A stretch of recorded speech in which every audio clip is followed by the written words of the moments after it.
الحمد لله نحمده ونستعينه ونستغفره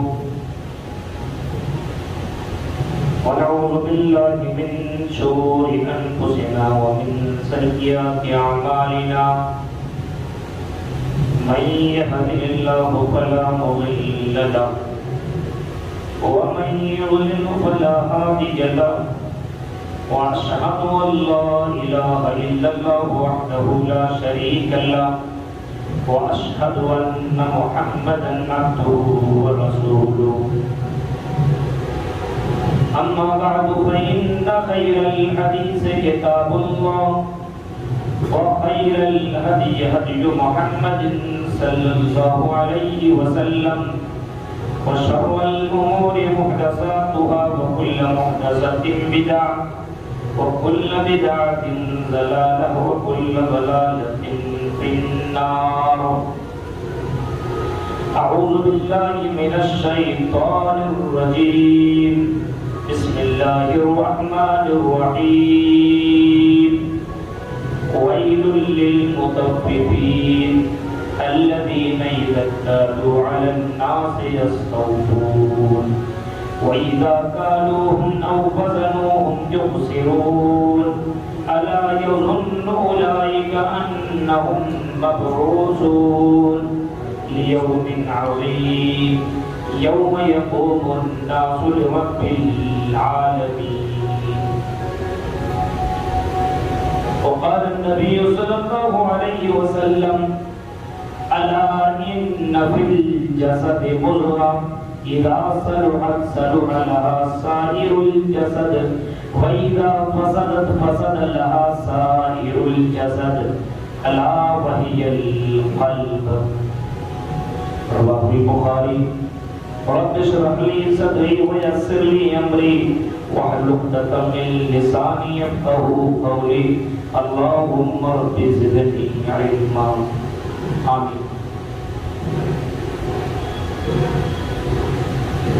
قابل احترام علماء کرام،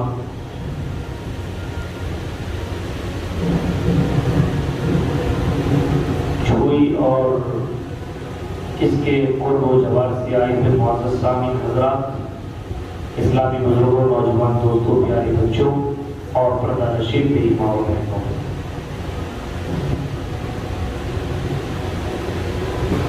انسانوں کو جب اللہ تبارک و تعالیٰ نے پیدا کیا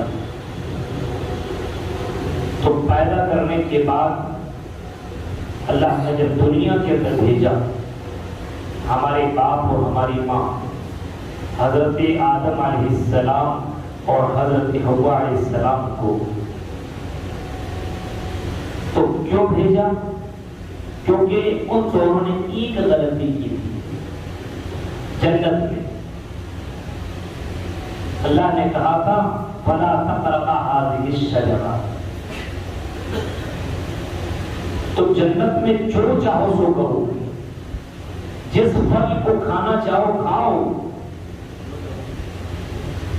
لیکن فَلَا تَقْرَبَا هَٰذِهِ الشَّجَرَةَ، اس درخت کے قریب مت جانا. اگر تم نے ہماری یہ بات نہیں مانی تو تم ظالموں میں سے ہو جاؤ گے، خسارہ اٹھانے والوں میں سے ہو جاؤ. اس درخت کے قریب مت جانا.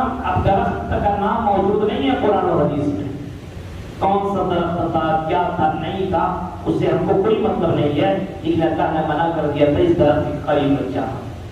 آپ نے حد بتا دیا، اللہ نے حد بتا دیا، یہ حد ہے، اس سے آگے بڑھنے کی کوشش مت کرنا. لیکن شیطان جو انسان کا بڑا دشمن ہے، قسم کھا رکھی ہے کہ میں انسان کو بہکاتا رہوں گا. فوسوس لهما الشیطان لیبدی لهما ما وري عنهما، شیطان اس کے پاس گیا اور بہکانے کی کوشش کیا، بہت سمجھایا، ارے کل جنت میں داخل ہوئے ہو اور اللہ نے کوئی بات کہہ دی، تم نے بات مان لیا. ہم تم سے پہلے جنت میں تھے، بہت دنوں تک ہم جنت میں رہے، ایک ایک چیز کا ہمیں نالج ہے. تم کو پتا ہے جنت کس درخت میں کھانے کے لیے اللہ تعالیٰ نے کیوں منع کیا ہے؟ تمہیں معلوم نہیں ہے؟ ہم جانتے ہیں اگر تم اس درخت کے پھل کو کھا لو گے تو تم ہمیشہ اس جنت کے مالک بن جاؤ گے۔ شیطان کیسے بہکا رہا ہے؟ جنت کے مالک بن جاؤ گے، جنت میں ہمیشہ رہو گے، کبھی نہیں نکالے جاؤ گے۔ انسان بڑا لالچی ہے، اس نے اللہ کی بات کو بھلا دیا اور شیطان کے بہکائے پہ آ گیا کہ جنت جیسی جگہ کو چھوڑ کر کے ہم کہاں جائیں؟ نہ آؤ دیکھا نہ تاؤ دیکھا، نہ آگے نہ پیچھے، اللہ کا فرمان بھول بیٹھا۔ اور آدم اور حوا نے دونوں نے پھل کو کھایا، جیسی پھل کو کھایا اس نے جو جنتی لباس پہن رکھے تھے ہمارے باپ اور ہماری ماں آدم اور حوا نے، وہ دونوں لباس اتر گئے، ننگے ہو گئے۔ اب ان لوگوں نے جنت کے درختوں کے پتوں کو کھینچا اور اپنے جسموں کے اندر ڈھانپ لیا اور اپنے آپ میں بہت زیادہ شرمندہ ہو گیا۔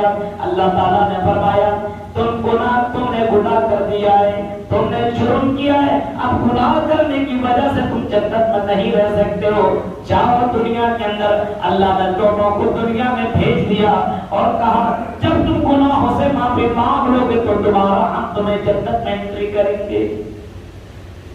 ایک گناہ کی وجہ سے اللہ تعالیٰ نے جنت سے نکال دی، ایک گناہ کی وجہ سے، صرف ایک بات نہیں مانی تھی، سنیے، صرف ایک بات نہیں مانی تھی کہ بس پھل کھا لیا، بس اتنا ہی منع تھا کہ مت کھانا، کھا لیا، جنت سے بھگا دیے گئے۔ ہماری اور آپ کی عادت یہ ہے صبح سے لے کر شام تک گناہ ہی گناہ، صبح اٹھے گناہ ہی گناہ، شام کرے گناہ ہی گناہ۔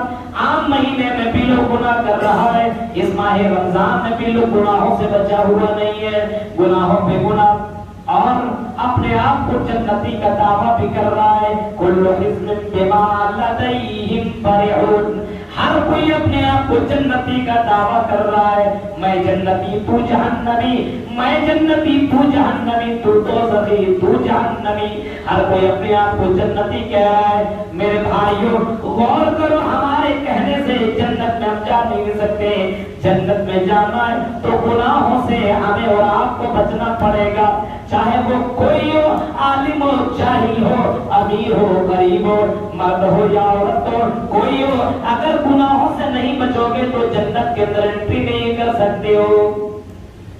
گناہوں سے بچنا پڑے گا تب جنت میں جا سکو گے، ورنہ گناہ کر کے آپ کی جنت میں نہیں جائے گا۔ فَمَن ثَقُلَتْ مَوَازِينُهُ فَأُولَٰئِكَ هُمُ الْمُفْلِحُونَ وَمَنْ خَفَّتْ مَوَازِينُهُ فَأُولَٰئِكَ الَّذِينَ خَسِرُوا أَنفُسَهُمْ فِي جَهَنَّمَ خَالِدُونَ۔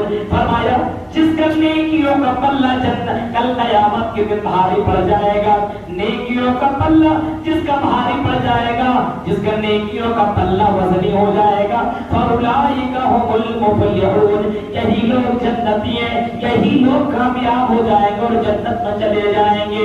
وَمَنْ خَفَّتْ مَوَازِينُهُ فَأُولَٰئِكَ الَّذِينَ خَسِرُوا أَنفُسَهُمْ، لیکن جس کا نیکیوں کا پلہ ہلکا اور برائیوں کا پلہ، گناہوں کا پلہ بھاری پڑ جائے گا، وہ آدمی جہنم کے اندر چلا جائے گا، اس کو جہنم کے اندر دھکیل دیا جائے گا، اس کو جہنم کے اندر ڈال دیا جائے گا۔ تو پتہ یہ چلا نیکیوں کا پلہ جس کا بھاری وہ جنتی، گناہوں کا پلہ جس کا بھاری وہ جہنمی۔ گناہ اگر کرو گے تو جہنم میں جانا ہے۔ گناہ کس کو کہتے معلوم ہے؟ واٹ از دا گناہ؟ گناہ کیا معلوم ہے؟ نہیں معلوم۔ اللہ کے رسول اکرم صلی اللہ علیہ وسلم کے پاس ایک صحابی رسول اللہ تھے،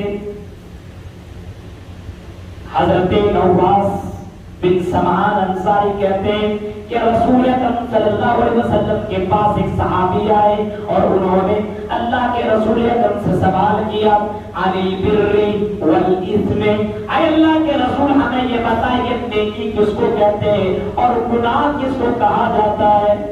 سوال جو ہم آپ سے کر رہے ہیں، یہ سوال کسی نے اللہ کے رسول سے کہا، پوچھا۔ اے اللہ کے رسول یہ بتائیے نیکی کس کو کہا جاتا ہے اور گناہ کس کو کہا جاتا ہے؟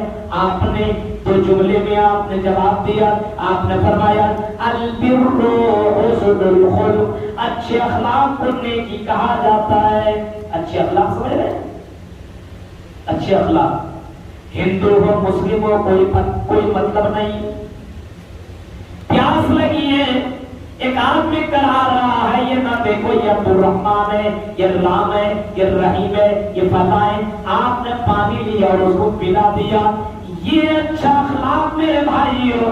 آپ نے غریبوں کی مدد کر ڈالی، آپ نے یہ نہیں دیکھا یہ مسلم ہے کہ غیر مسلم، آپ نے غریبوں کی مدد کر ڈالی، آپ نے یہ نہیں دیکھا کہ یہ مسلمان ہے کہ غیر مسلم۔ میرے بھائیو اسی طریقے سے آپ نے اچھا کام کر دیا، اچھے اخلاق کہا جاتا ہے۔ آپ نے کسی کو پریشان دیکھا، اس کی پریشانی کو آپ نے ختم کر دیا۔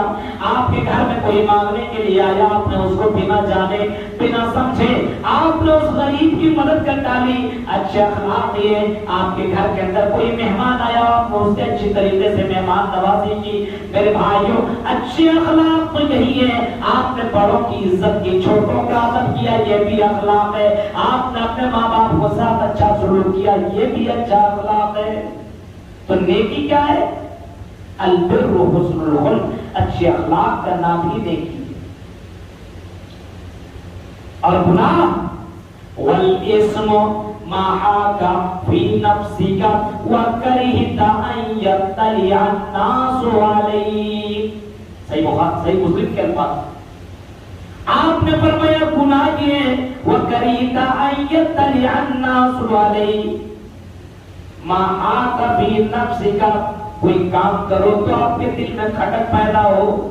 مان لیجیے آپ یہاں بیٹھے ہوئے ہوں اور کوئی آدمی بغل میں بیٹھا ہوا اور اس کے موبائل کو آپ چوری کر رہے ہیں کہ مولوی صاحب کی تقریر لوگ سن رہے ہیں، ارے کون دیکھ رہا ہے، چلو دھیرے دھیرے چھڑا لیتے ہیں، یا کسی کا پیسہ آپ چھڑا رہے ہیں، لیکن دل میں کھٹک پیدا ہو رہا ہے، کسی نے دیکھ لیا تو بڑی برائی ہو جائے گی، دل میں دھک دھک ہو رہا ہے۔ ہاں آپ کسی کے گھر میں جھانک رہے ہیں، کیا ہو رہا ہے؟ اس کے گھر میں بڑی خوبصورت لڑکی ہے، آپ نے بغل سے جھانک رہے ہیں، لیکن دل میں یہ کھٹک پیدا ہو، کوئی بغل سے دیکھ لیا تو میری واٹ لگ جائے گی، میری عزت چلی جائے گی، مجھ کو بہت پٹائی پڑے گی۔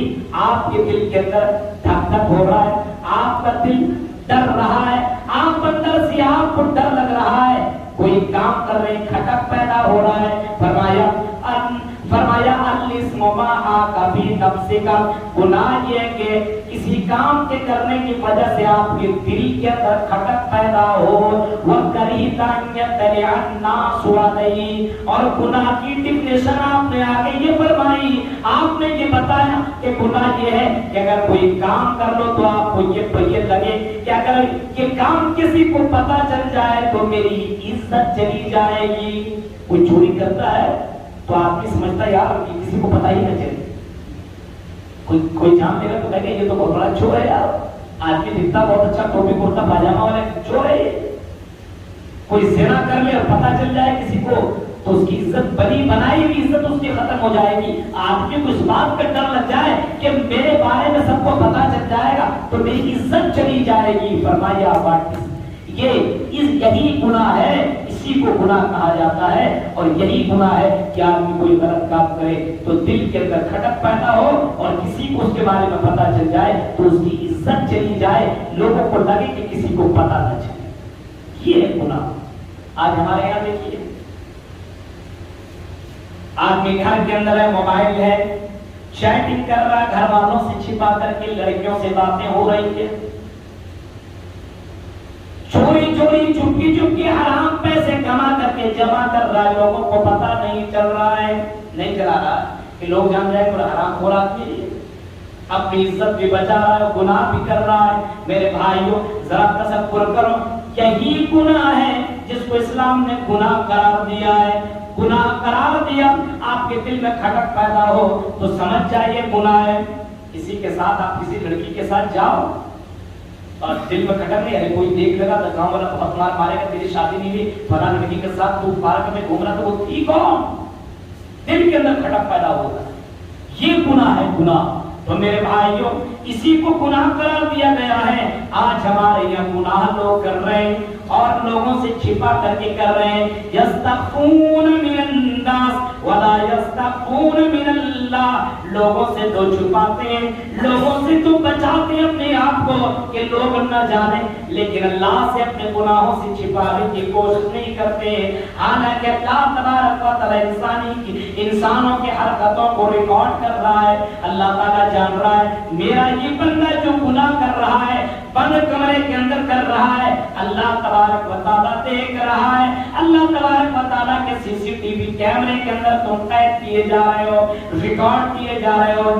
جیسے سیونی یا آپ کے اسلامی باڑے کے اندر CCTV کیمرے بہت سے دکانوں کے اندر, مالوں کے اندر ہوں گے. میرے بھائیوں جیسے آپ اس گھر کے اندر کوئی غلط کام کریں تو CCTV کیمرہ آپ کی حرکتوں کو ریکارڈ کرتا ہے, ویسے اللہ تبارک و تعالیٰ کا بھی CCTV کیمرہ ہے. اللہ تبارک و تعالیٰ بھی تمہارے حرکتوں کو ریکارڈ کر رہا ہے.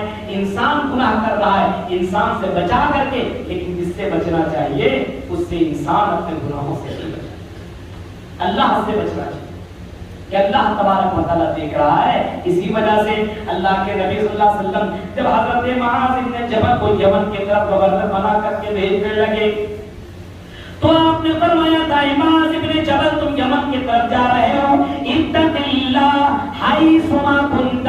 اے معاذ تم کہیں رہنا اللہ سے ڈرتے رہنا, کیونکہ اللہ تبارک و تعالیٰ تمہیں دیکھ رہا ہے. تم جنگل میں کوئی غلط کام کرنا تو سوچنا کہ کوئی دیکھے یا نہ دیکھے, میرا رب مجھے دیکھ رہا ہے. بند کمرے میں کوئی کام کرنا تو یہی سوچنا کہ کوئی دیکھے یا نہ دیکھے, میرا اللہ, میرا پروردگار, میرا رب العالمین مجھے دیکھ رہا ہے. یہ تصور پیدا ہو تو میرے بھائیوں ہم اور آپ گناہوں سے اپنے آپ کو بچا سکتے ہیں. ہم اور آپ گناہ کیوں کرتے ہیں معلوم ہے؟ گناہ کی ڈیفینیشن آپ کو پتہ چل گیا. گناہ کیوں کرتے ہیں, گناہ کرنے کی وجہ کیوں ہے, کیا ہے؟ رمضان جیسے مہینے میں بھی ہم اپنی زبان کا غلط استعمال, کانوں کا غلط استعمال, اپنی آنکھوں سے بھی غلط کام کر رہے ہیں. جو چیزیں دیکھنے کی نہیں ہے ان اپنی آنکھوں سے بھی ہم دیکھ رہے ہیں, اور غلط چیزوں کو ہم دیکھ رہے ہیں. اپنے کانوں سے غلط چیزوں کو سن رہے ہیں, اپنے ہاتھوں سے غلط چیزوں کو ٹچ کر رہے ہیں. رمضان کے مہینے میں بھی ہم مہینہ چھوڑیے, یہ گناہ ہم کیوں کر رہے معلوم ہے؟ اس کی صرف ایک وجہ ہے. وجہ کیا ہے؟ کل قیامت کے دن اٹھانے کی فکر میں, اللہ کے سامنے کھڑے ہونے کا اور اللہ کے سامنے حساب و کتاب دینے کا ذرہ برابر ہمارے دل و دماغ میں کہیں پہ ہے ہی نہیں. ارے جو کرنا ہے سو کر لو. فرمایا ویل للمطففین الذین اذا اکتالوا علی الناس یستوفون واذا کالوهم او وزنوهم یخسرون. اللہ فرماتا ہے ناپ تول میں کمی کرنے والوں کے لیے جہنم. ناپ تول میں جو لوگ کمی کرتے ہیں, ڈنڈی مارتے, ناپ تول میں کمی کرنے والے کے لیے جہنم. ناپ تول میں کمی کرنے والے کے لیے ویل. ویل ایک جہنم کی ایک وادی ہے جس کو ویل کہا جاتا ہے. ویل للمصلین, آپ نے سنا نا, فویل للمصلین, نمازیوں کے لیے جہنم. مولوی صاحب یہ کیا بول رہے ہیں, نمازیوں کے لیے جہنم یہ کیسے ہو سکتا ہے؟ فویل للمصلین, ان نمازیوں کے لیے جہنم ہے. الذین هم عن صلاتهم ساہون الذین هم یراؤون, جو نماز تو پڑھتے ہیں لیکن سستی کر کے نماز پڑھتے ہیں. اذان ہو گئی, بیٹھا ہوا, ابھی جائے گا یار, اذان تو ابھی بھی بیٹھا ہوا ہے, آرام سے آدمی جا رہا, جماعت ختم, آرام سے جا کر کے دوسری تیسری جماعت بنا کر کے لوگ نماز پڑھ رہے ہیں. حالانکہ وہ پڑھ سکتا تھا, بیٹھا ہوا ہے, پڑھ سکتا تھا جا کر کے. کوئی مسافر ہو, سفر میں ہو, ایک الگ سا مسئلہ ہے, لیکن گھر میں بیٹھا ہوا ہے, چوراہوں میں بیٹھا ہوا ہے, موبائل میں لگا ہوا ہے. آذان ہو چکی ہے, وقت نماز کا ہو چکا ہے, لیکن آپ نے نماز سستی کر کے پڑھ رہا ہے. فویل للمصلین, فرمایا ایسے نمازیوں کے لیے بھی جہنم ہے جو سستی کر کے نماز پڑھتے ہیں. الذین هم عن صلاتهم ساہون الذین هم یراؤون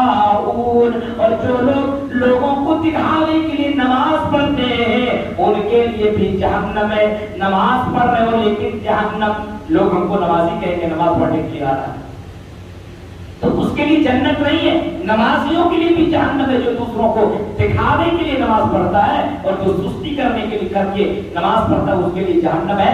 نماز پڑھو لیکن سستی کے ساتھ نہیں, چستی کے ساتھ نماز پڑھو, ایکٹیو ہو کر کے نماز پڑھو. میرے بھائیو, نبی کے دور میں جو نماز پیچھے جن کی نماز چھوٹ جایا کرتی تھی ان کو نبی کے دور میں اس کو منافق کہا جاتا تھا. جو لوگ نماز نہیں پڑھا کرتے تھے یا ایک دو رکعت چھوٹ جایا کرتی تھی اس کو جو پیچھے میں آنے والے لوگوں کو منافق کہا جاتا تھا. آج ہمارے یہاں نماز ایک وقت چھوڑو تو ایک دو رکعت چھوڑیے, ظہر اثر مغرب عشاء سب غائب, جمعہ پڑھ لیا, سنیچر اتوار سوموار منگل بدھ جمعرات سب غائب, اور اپنے آپ کو پکے جنتی سمجھتے ہیں لوگ, پکے جنتی. منافق تو دور کی بات ہے, اپنے آپ کو پکے جنتی سمجھ رہے ہیں. ویل للمصلی, فرمایا ویل للمطففین. مطففین ناپ تول میں کمی کرنے والوں کے لیے جہنم, ناپ تول میں کمی کرنے والوں کے لیے دوزخ. ناپ تول میں کون کمی کرتا ہے؟ ڈنڈی مارتا ہے. جب لینے کی بات آئے تو پورا پورا لیتے ہیں اور جب دینے کی بات آئے تو کم دیتے ہیں. یہی تو ڈنڈی مارنا, کسی سے لو تو پورا لو اور کسی کو دو تو کم دو. یہ ویل للمطففین, ناپ تول میں کمی کرنے والوں کے لیے جہنم ہے. ایک مولوی صاحب نے ایک آدمی نے کسی سے پوچھا مجھے ایک ایسا نام بتائیے جو تم بالکل یونیک ہو, ایسا نام ہو جو علاقے میں کسی کا نام نہیں ہو, میں اپنے بیٹے کا نام رکھنا چاہتا ہوں. اب مولانا صاحب تھے, انہوں نے بہت سا نام بتا دیا, عبداللہ رکھ لو, عبدالرحیم رکھ لو, فلاں رکھ لو, فلاں رکھ لو, فلاں رکھ لو. اس نے بتانے لگا ارے یار یہ نام تو میرے گھر میں ہے, یہ نام تو میرے چچے کے گھر میں ہے, یہ نام تو میرے سسرال میں ہے, یہ نام تو فلاں جگہ ہے. تم لوگ کیسے مولوی ہو یار, یہ نام بھی نہیں بتا سکتے ہو. اس نے کہا میں خود نام رکھوں گا, ایسا نام رکھوں گا جو پوری علاقے میں نہیں نام ہوگا. اس نے قرآن اٹھایا اور قرآن میں دیکھنا شروع کر دیا, اما پارا پڑھتا تھا, اما پارا شروع کر دیا اور پہنچتے پہنچتے اسی آیت میں پہنچا, ویل للمطففین. آیت مطففین تو بڑا پیارا نام ہے یار, یہ نام تو کسی کا ہے ہی نہیں آج تک. آج تک کہیں پہ میں نے مطففین سنا ہی نہیں ہے. اس نے کہا بیوی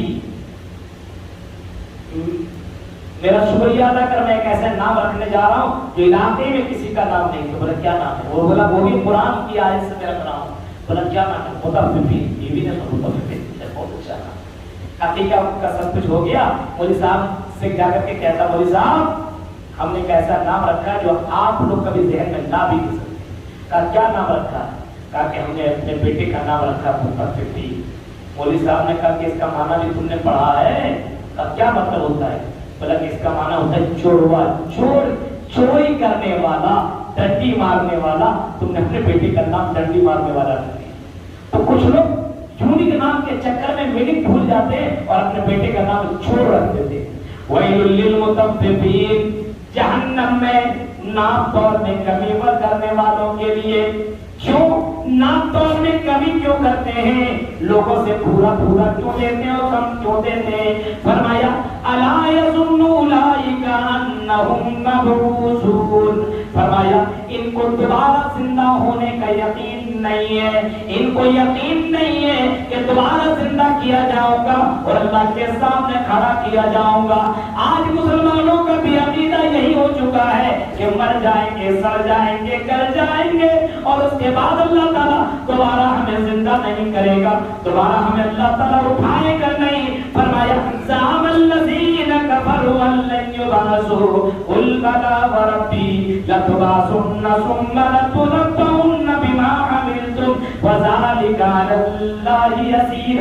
اے نبی کہہ دو جن لوگوں کا یہ گمان ہے کہ ہم دوبارہ زندہ نہیں کیے جائیں گے, کہہ دو قل بلی وربی لتبعثن, کہہ دو قل بلی وربی, میرے رب کی قسم ضرور بضرور تم کو دوبارہ زندہ کیا جائے گا. ایک موبائل جو پہلے نہیں تھا بن گیا, اب اس کو تم توڑ دو, پھوڑ دو, دوبارہ انجینئر بنا سکتا ہے, دوبارہ بنانے میں اس کو کوئی دقت نہیں جائے گی. اللہ تبارک و تعالیٰ جب ایک بار انسانوں کو پیدا کر سکتا ہے تو دوبارہ اللہ تعالیٰ زندہ ضرور کرے گا. وَذَلِكَ عَلَى اللَّهِ يَسِيرٌ, اور اللہ کے لیے یہ بڑا آسان ہے۔ تو میرے بھائیوں فرمایا لوگ گناہ اس وجہ سے کرتے ہیں کیونکہ اس کو دوبارہ زندہ، دوبارہ دنیا میں آنے کا ذرہ برابر یقین، دوبارہ کھڑے ہونے کا ذرہ برابر یقین نہیں ہے کہ اللہ کے پاس ہمیں دوبارہ اٹھایا جائے گا اور اللہ کے سامنے حساب و کتاب دینا پڑے گا۔